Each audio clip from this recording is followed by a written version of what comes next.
How's it going, everybody? Welcome to Just Nobody's Podcast. I'm your host, Ryan. And I'm your host, Daniel. And today we are doing a podcast. Woo! If you're new to the channel, please smash the subscribe button, hit the like button, and comment what you guys want us to talk about next week. You're going to see throughout this video, we took your suggestions from last week, and we're talking about it this week. So let's get into the podcast. So first, we're starting off with verses. And this week, I thought we'd do chain restaurants. I know we've done chain restaurants before, but these are in different order.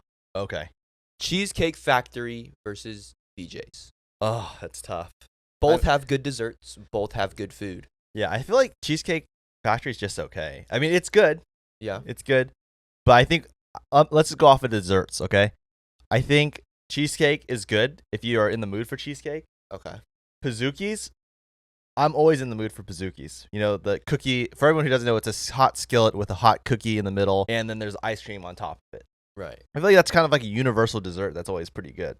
I guess. But some people would prefer cheesecake over the Pizookie. Yeah. I mean, I would. They did build a whole franchise based off of cheesecake. Right. That's fair. I'm going to go Pizookie just because that's what I like. So you're going to go BJ's. Yeah, BJ's. This is overall. This isn't just dessert. This is like overall. as a Yeah, I think restaurant. overall BJ's is better. Wow. Putting it out there. Okay, Wendy's versus Jack in the Box. Wendy's versus Jack in the Box. Okay, the one item that I really like from Jack in the Box is the tacos, Yes. the Oreo shake. Yes. Then after that, it's just okay to me. The breakfast sandwich is pretty good. Right. What about Wendy's though? What do you get? What's your Wendy's order? I take that back. I'm sure you can't even remember your Wendy's order. I really like Jack in the Box. I shouldn't say that. I really like Jack in the Box. It's just tough because I like both of them equally. Wendy's though, my go-to order is the chili cheese potato, Yeah. and usually I'll get either the Dave's double with the bacon.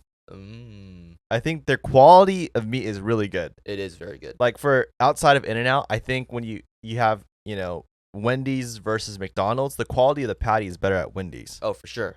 So I think in that regard, if we're not like Jack in the Box, my go-to order is always the taco with the Oreo shake. But at Wendy's, I can get the chili cheese potato, sour cream potato. I can get the burger. So I'm gonna go Wendy's. Wow. They have the sweet tea there. It's pretty solid. I don't know. I'm going Jack in the Box. I think Jack in the Box, like they're open late. They have the munchie meals. Yeah, Wendy's doesn't have munchie meals. that's true. Also, when I go to Wendy's, I don't know what I'm gonna order until I look at the menu. But see, I could like rattle off things from Jack in the Box. Like jalapeno poppers, egg rolls, tacos, mini tiny tacos, right? Yeah. Sourdough Jack, buttery Jack. But I can't name off Wendy's items. I mean, that's fair. And I I go to Wendy's a fair amount, but it's just not memorable. It's not. I mean, it's very traditional, right? You got the chicken fingers. You have the types of salad. Right. But what's unique is the potato. True. Like, what fast food restaurant has baked potatoes? It makes it a little more fancy, I think. Yeah. Okay, Wienerschnitzel Okay. versus Taco Bell. I mean, no disrespect to Wienerschnitzel. Okay. I think it's great. Yeah. It's hard to compare that versus Taco Bell, though. Like, a better comparison is like Taco Bell versus Del Taco. Right. But I think Taco Bell is... I'm going to pick Taco Bell over Wienerschnitzel. Really? Just because I go to Taco Bell more Yeah, often. I think I would too. Yeah. But I feel like if there was a Wienerschnitzel closer to us, we would go to Wienerschnitzel too. A lot. There's something about eating hot dogs. Yeah. I just feel like I can't do too many. Like tacos, I can go like every other day if I really wanted to, or like Right. burritos or quesadillas. But the hot dog, you're either gonna get like a hot dog plain, a hot dog with relish, a hot dog with chili. Yeah. Like, corn dog? Mini corn dog? yeah, I just feel like I can't see myself eating hot dogs multiple times a week. I guess it is only hot dog. Yeah, I Well, guess at Taco Bell you could get beef. You can get shredded beef. You can get chicken. you can do burritos, quesadillas, Yeah. tacos, I guess nachos. there's more variety. Yeah, I guess I would go Taco Bell. They just brought back the crunchy, spicy burrito with the hot Fritos in it. ooh, That's good. And they also got dipping tacos now. what is that? Like Like- birria. What? Yeah. It's like It- shredded beef, and then you get to pick your sauce that you want to dip it in. Wow. I mean, I feel like that solidifies Taco Bell superior. Yeah. Okay. Carl's Jr. versus Del Taco. Carl's Jr. versus Del Taco. I Okay, think- What? I get it. We did eat Carl's Jr. a lot growing up. Yeah. This may upset some people. I don't know, but I am not going Carl's Jr. I'm Oh. going Del Taco Why? Wait. Why so like strongly? because I used to always religiously get the bacon Western cheeseburger. Right. Now, if you guys ever get a bacon Western cheeseburger and you open up the bun, you look at the meat patty, Yeah. it looks a little suspicious. Really? There's a bunch of fat, like little nuggets on there that looks really weird. Whoa. Like, I feel like the quality of beef at Carl's Jr. is not very good. Oh. Yeah, the onion ring inside that burger with the barbecue sauce and the cheese and the bacon, it's great. Right. Right? But the beef quality is not that good. You know, I've really never looked at it. Yeah, it's kind of... I just eat it. Next time you eat it, look at it. And you might rethink eating it because it looks funny. Oh. You'll never see a beef patty look like that. All the beef patties I've seen never look like... See, I was going to go Carl's Jr. That's fair, though. Carl's Jr. is now that great. you say that. No. It's your opinion. I know, but now you're just like swaying my opinion. Del Taco, okay? I also don't get anything else. Okay, see, this is the problem with this argument, okay? Yeah. When I go to Del Taco, I'm either getting a taco or a burrito. Okay. When I go to Carl's Jr., I'm either just getting a Western bacon burger or a burger. Yeah. You know what I mean? So I don't have many options at either place. Right. But I do feel... Let's just talk about this, right? Carl's Jr., if you're going there for the burgers, right? You're telling me you have an In-N-Out by you, you have a Five Guys by you, and you have a Carl's Jr., and you want a burger. Which one are you going to? In-N-Out. Right. Yeah. So, like, with Del Taco, right, you put Del Taco by Taco Bell. Right. It actually is almost, I think, quality-wise, better than Taco Bell. Well, I think probably the meat's better, right? Yeah. Yeah. Definitely fresher ingredients. Right. But I think I'd still go Taco Bell. That's fair. But I'm just saying, quality-wise, I would pick Del Taco. I would not pick Carl's Jr. amongst In-N-Out, Five Guys. Like, it would not even be on the radar. That's true. I'm going to go Del Taco. It means more to me. It means more to you. It's done more for my life. Like, it satisfies the craving. Carl's Jr. makes me feel sick. Like sentimental value to you. Yeah. Oh. Well, you're asking me which one's like more impactful, right? Yeah. So yeah, Del Taco. But yeah, okay. Yeah. Okay, Cane's versus Dave's hot chicken. I think that's easy. It is. But I feel like for some people it's not. Yeah. It is a hot take. Yeah. I'm not gonna get into like details why. Okay. Let me start off by saying before I give my answer. Yeah. Raising Cane's, Dave's, both have things that are unique to them, right? Let's start with Raising Cane's. Raising Cane's has coleslaw with the meal, has a nice, Texas toast. Right. Has curly cut fries. Crinkle cut. Yeah. Crinkle cut fries. Yeah. And it also has their amazing Raising Cane sauce. Right. When you have Dave's Hot Chicken, you have a very interesting way of doing things there, right? It's kind of like a spicy sauce on like coating, right? Like a rub. Then they also have their Dave's sauce, right? Which is very good too. Yeah, it's like kind of like a sweeter sauce. Yeah. But it also gives you honey. Right. Right? In the rub that's on the chicken mixed with the honey and the sauce, it's just you really can't match that flavor. Yeah. But they also only give you white bread. It's not a Texas toast. It's a piece of white bread, like Wonder Bread. That's fair. Yeah, it's just a piece of Wonder Bread. Yeah. But the quality of chicken at Dave's Hot Chicken seems a little bit better to me. Yeah. A little bit better. Now, I would eat both. Right. Right. But if you're asking me, like at this moment right now, like Ryan, if you could have your choice between the two, what would I want you to like order right now? Yeah. It would be Dave's Hot Chicken. Yeah, I agree. Yeah. Not saying Cane's is bad. No. Cane's is good. It's just a different type of chicken, really. It's different, yeah. It's kind of like when you think about Chick-fil-A versus like KFC. Yeah. Like Chick-fil-A, it's more lean meat. Right. KFC is very crunchy in the red meat. Darker meat. Yeah. That's a good way to put it. Okay, Jollibee. Okay. Versus Chipotle. Okay. As much as I love Jollibee, yeah. Right? It's got that sweet spaghetti, it has the amazing mango pie. Chicken Joy. It's great. Yeah. It's amazing. Right. Now, if we're talking Jollibee versus KFC, Jollibee all day. Yeah. But when you start saying Jollibee versus Chipotle, like Chipotle all the way. Chipotle all the way every day. Some people don't like Chipotle. That's fair. But there's a lot of people that don't like Jollibee. A lot of people don't like Jollibee because of the spaghetti. Yeah. Right? But a lot of people like Jollibee because of the chicken. Right. I agree. Yeah. I think growing up, right, we weren't really presented with much like Jollibee. Filipino food. Well, we also don't really have a Jollibee near us until like a few years ago. Well, no, we've had a Jollibee in the area in Carson, kind of by the old Blockbuster on the way to Victoria. But that wasn't a drive-through. No, but it's been around since we were really young. Yeah. So for me, being introduced to it now, I like it, right? I think it's great. I wish I knew it when I was younger. Yeah. But for a lot of people in California, right, that maybe didn't grow up with it, yeah, they're like, what is that? True. Right? So I think a lot of people are going to go with Chipotle over Jollibee. Yeah. Chipotle is more universal. Chipotle is universal. Yeah. They do have good chips, too. Yeah. Okay, the last one, Jersey Mike's versus In-N-Out. Oh, now that's tough. Really? It's tough. This one's easy for me. I guess it is a little tough, but I already know my answer. But it's tough because you're comparing totally different genres. Comparing sandwiches and burgers. I think both are best. They're best. right? Yeah. I think In-N-Out's the best burger place, and I think Jersey Mike's is the superior sandwich place over Subway. Yeah. So we also haven't had much sandwich places. Like we've only it was either Subway, Quiznos, or Jersey Mike's. Yeah, and Quiznos, unfortunately, like, all closed down around us. Yeah. Jersey Mike's, man, it's fresh. As we know, Subway had to revoke their Eat Fresh because their ingredients aren't as fresh as they claim. Yeah. So that alone kind of sets them, you know. Yeah, I've actually had a friend work at Subway. Yeah. And what he told me, this is what he told me. Okay. He used to work there. Yeah. He goes, "You ever have their soups?" And I said, "Yeah, I've had their soups. It's good." He's like, "Do you know how we make them and like store them?" I said, "No." He said, "We freeze them in blocks, frozen ice blocks." Yeah. They're frozen. Like it's just a piece of tomato soup or something, whatever, right? Yeah. And they just melt it. It's already not fresh to begin with. Right. But it's different when you home make a soup. Right. Right. And you freeze that. Because that's like homemade ingredients. Fresh ingredients, right? Subway doesn't have Eat Fresh anymore, and they're putting the soups like that. You're right. So since Subway doesn't have fresh ingredients to begin with, and it comes to the store frozen, yeah, it already is kind of suspicious. It's not like they're making it at the restaurant. Right. Well, okay, we're not talking about Subway. We're talking about Jersey Mike's versus In-N-Out.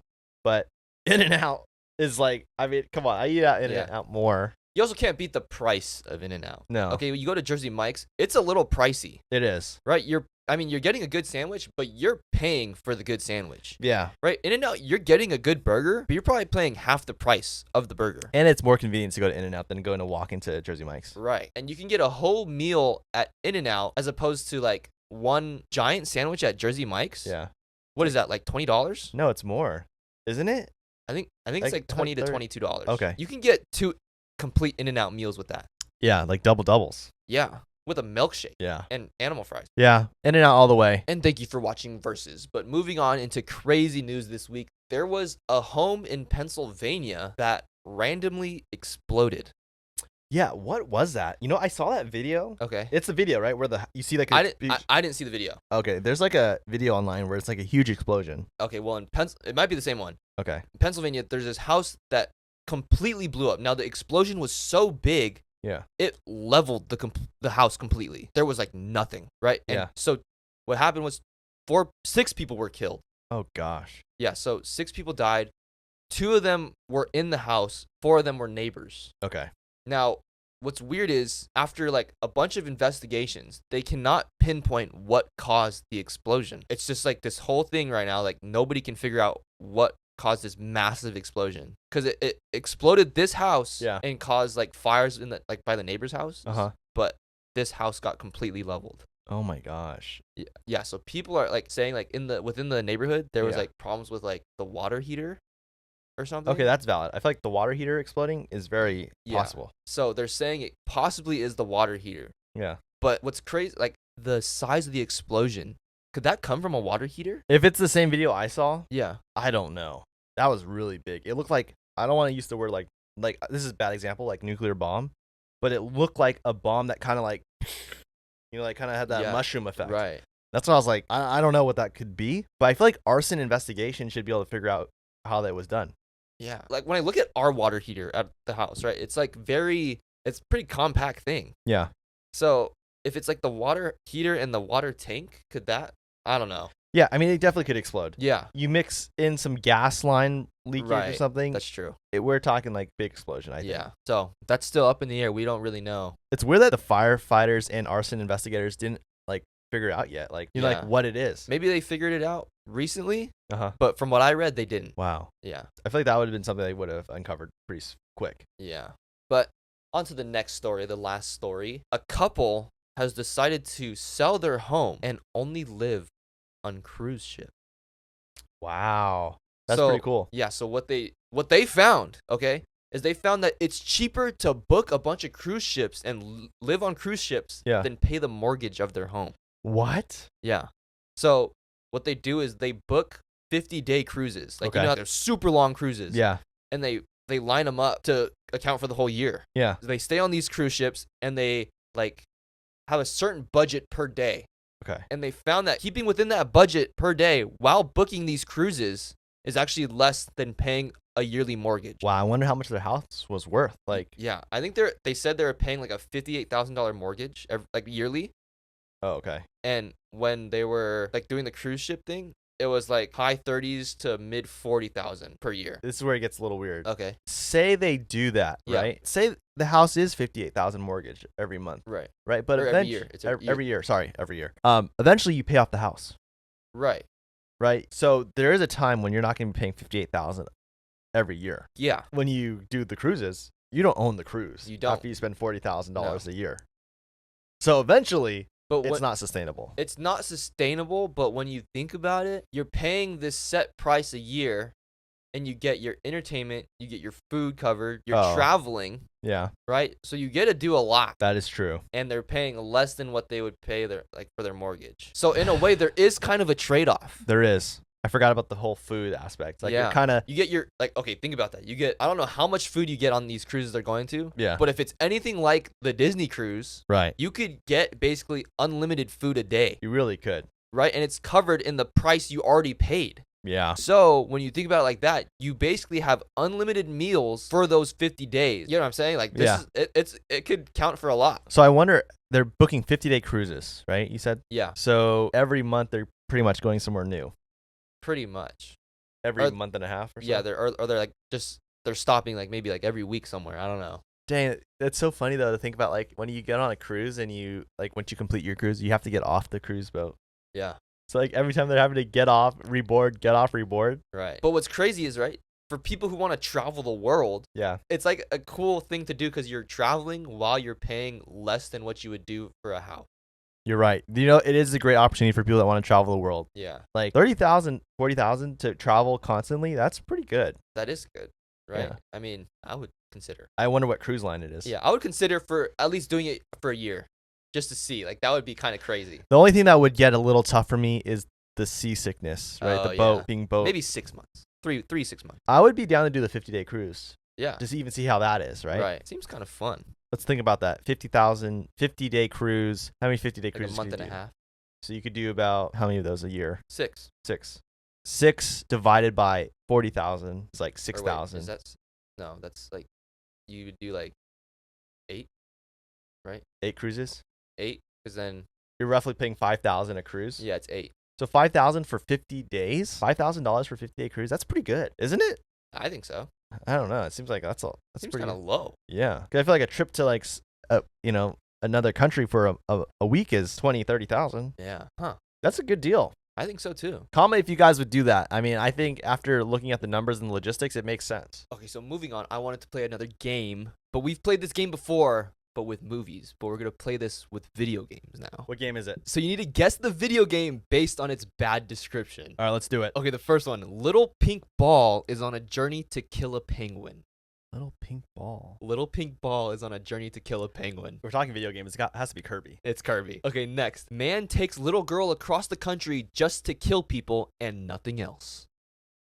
What? A man takes a little girl across the country just to kill people and nothing else. To kill people and nothing else? Like Nothing else. There's no agenda for him. No. Just to kill people. Yeah. No, I don't know. Okay, next one. Teenagers capture animals and make their own animal fight club. Teenagers make their own club. You could get this one. Teenagers make their own club. Teenagers capture animals and make their own animal fight club. Teenagers capture animals to make their own fight club. Yes. They capture animals and they make their own animal fight club. Pokemon. Yes. Oh. Okay, it's Pokemon. Okay. All right. Okay, the next one. Dinosaur tries to kill people before they cross the finish line. Dinosaur tries to kill people. I'm trying to think of games where there's a dinosaur that tries to kill people. And remember, there's a finish line. A dinosaur tries to kill people before they cross the finish line. Mario Kart? Yes. It's Mario Kart. Because Bowser. Oh. Okay, cute mascots hurt each other for no reason. Cute mascots hurt each other for no reason. Yeah. Who wears a mascot in a video game? Cute mascots hurt each other for no reason. I don't know. I keep thinking of the Teletubbies, but I mean, Okay, next one.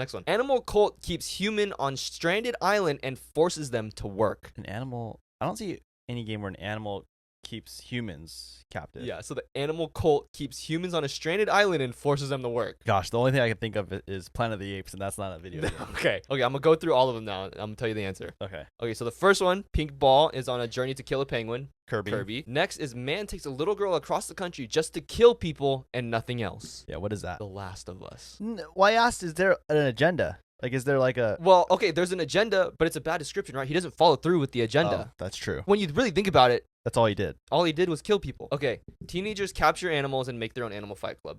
Pokemon. Okay, I got that one. Dinosaur tries to kill people before they cross the finish line. Mario Kart. Cute mascots hurt each other for no reason. Yeah, this one is weird. Super Smash. Cute mascots. Think about it. They have Animal Planet. They have Wii Fit. They have Oh, I see. Splatoon. They have like all the mascots of different games, right? And they're all fight. I guess it is a bad description. Okay, Animal Cult keeps human on a stranded island and forces them to work. This is Animal Crossing. What? Yeah. Oh. I mean, really think about it. Okay, you're the only human there Uh-huh. on this island, and you have nothing else to do besides work. I forgot that. I guess your character is the only human. The Yeah, other rest I are mean, animals. all the rest are animals, Oh, weird. right? Yeah, I didn't even think of that. I guess they all earn their bad descriptions, that's for sure. The Pokemon one, I thought that was a good one. It was. That one was.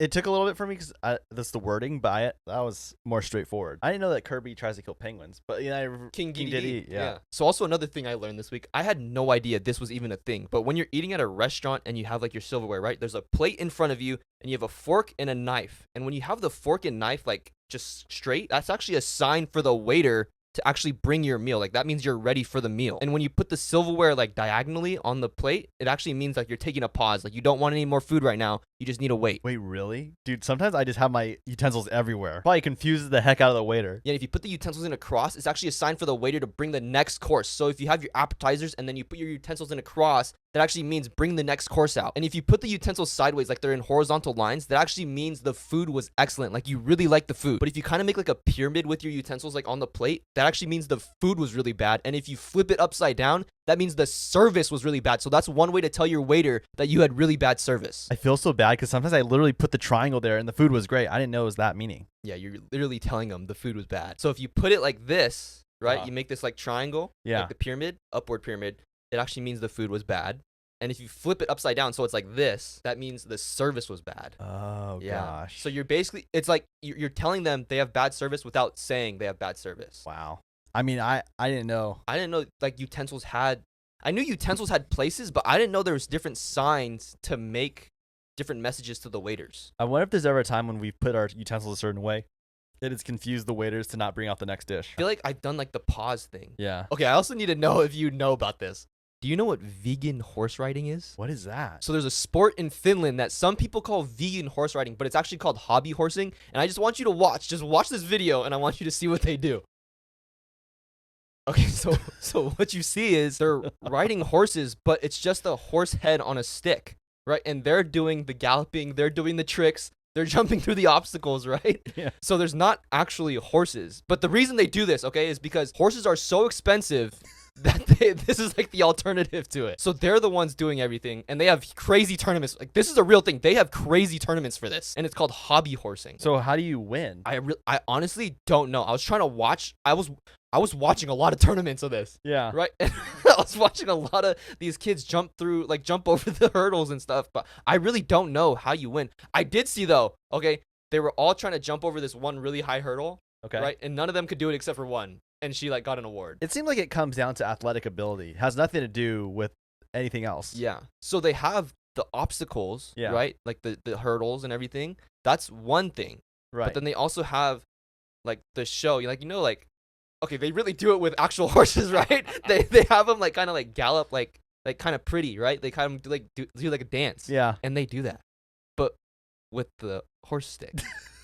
They do that. They do that. You know what I'm talking about, right? Yeah. They do that. That is crazy. Yeah. Who even thought of such a thing? I don't know. But these okay, this is how big it is. The tournaments they hold in Finland, right? Yeah. People fly from like national flights, like international, come to these tournaments to compete. Wow. It's crazy. I mean, the horse is always healthy. That's for sure. You don't have to worry about feeding it, housing it. And I did read it's coming to the U.S. Hey, let's go. Get your gallop ready. Okay, when you really watch it, okay? Yeah. It's pretty crazy. It is pretty crazy. It's one of the craziest sports I've ever seen in my life. Yeah, it's a sport. That is crazy. But moving on, I also need to tell you a scary story. Because it wouldn't be a Justin Novi's podcast without a scary story. Dude, every time you say a scary story, there's like a moment where I'm just like, oh my gosh, there's some kid out there that's shaking in his bed. It's like not going to go to sleep for the rest of the night. So this is why you should never go to your school library. Wait, why the library? So there was this kid named Adam, and he just moved to a new small town. He enrolled in a new school, but at his old school, he loved going to the library. And he wanted to find where the library was in his new school because that's where he liked to do his homework and studying. So he found it, and he found that it was packed in the library. But he actually liked this because now he could make friends at the library. So he went to a group of kids, and they were super nice to him. They introduced themselves. They let him sit with them, and they just sat there for hours. But they also told him rules of the library that he didn't know. And they told him to never go into the history section of the library because they said it was forbidden, but they wouldn't tell him why. And they also told him to never bother the librarian. And every day at 6 o'clock, all the kids leave, even though the library closes at 8. So Adam asked one of the kids, like, why do we leave at 6? If it's still open for 2 more hours? And all the kid told him it's never good to stay past 6. And all Adam did was listen, and he didn't ask any questions. So they all just left at 6. Why did they all just agree to go home at 6? So a few weeks went by, and Adam and his friends always went to the library, and every day they left at 6. But one day, news broke out that one of the students at their school went missing. But what was weird was nobody seemed bothered by this except for Adam. So one day, Adam wanted to see what went on in the library after 6 o'clock. So when all the kids left one day,